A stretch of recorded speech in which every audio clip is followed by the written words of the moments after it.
visiting Marienplatz. So let's go!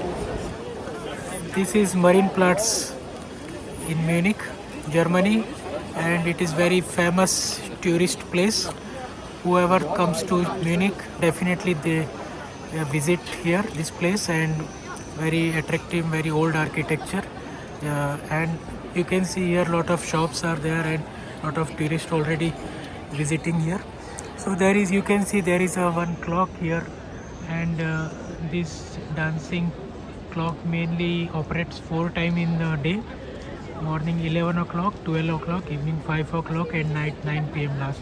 So this 4 times you can see this clock operates 4 times in a day for 5 minutes, and there are government offices inside this building. They called it a Rothhaus.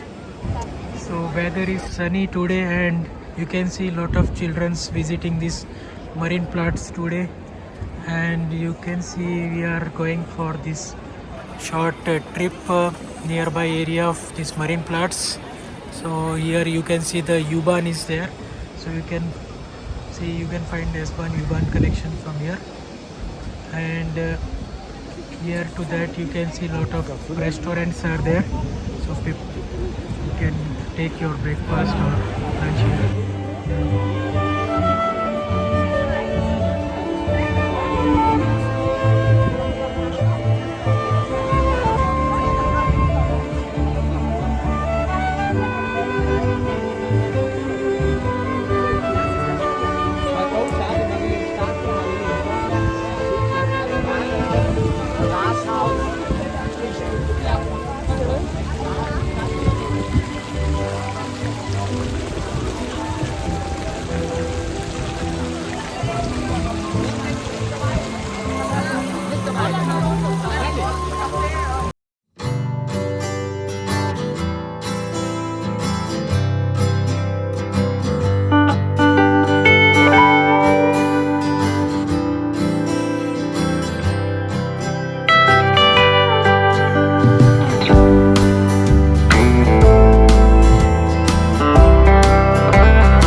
began to feel the fire. We rise like tall buildings as the chemicals, they take us higher. The night's young, it has just begun, as she puts her hand in mine. We wanna chase the night